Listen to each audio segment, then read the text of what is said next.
Et la Direction générale des douanes et AXIS bénéficie de l'expertise de l'Organisation mondiale des douanes et du Bureau régional de renforcement des capacités de la région OAC pour la finalisation et de la validation des outils modernes de gestion des ressources humaines de la DGDA. Au cours de ces travaux qui vont durer 10 jours, les experts vont élaborer les outils modernes de gestion stratégique des ressources humaines, et les détails dans ce reportage signé Patricia Panzo.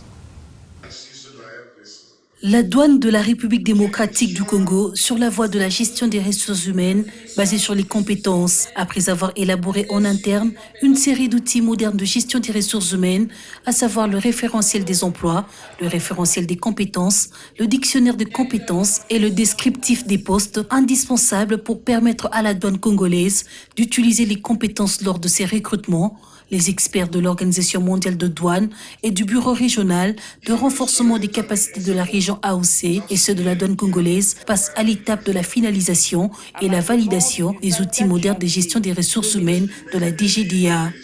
Vous constaterez que la RDC a déjà réalisé des progrès significatifs dans l'élaboration de ce travail. Au regard de la technicité et de l'expertise des participants à cet atelier, je suis convaincue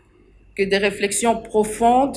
et fécondes seront menées afin de mettre à la disposition de la DGDA les instruments utiles qui prônent le professionnalisme,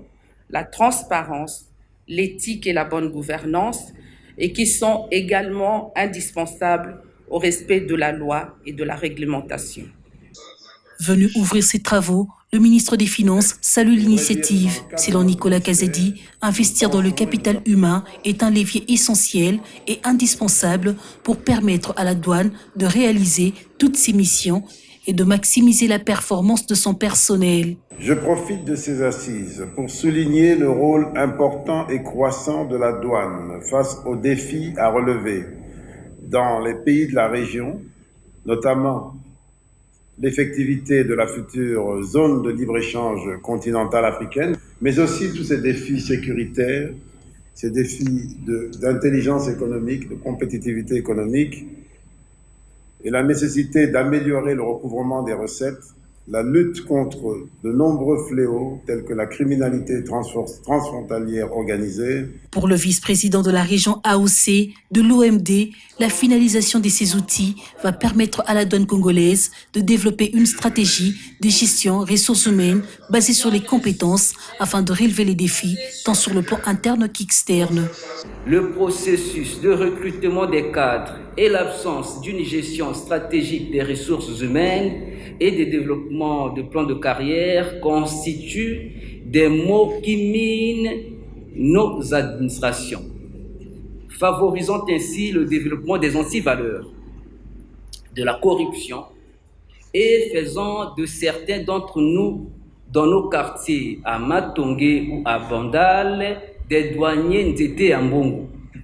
La douane congolaise s'est engagée dans cette réforme en vue de recruter sur base des compétences nécessaires afin d'accomplir sa mission et aussi investir dans la performance de son personnel.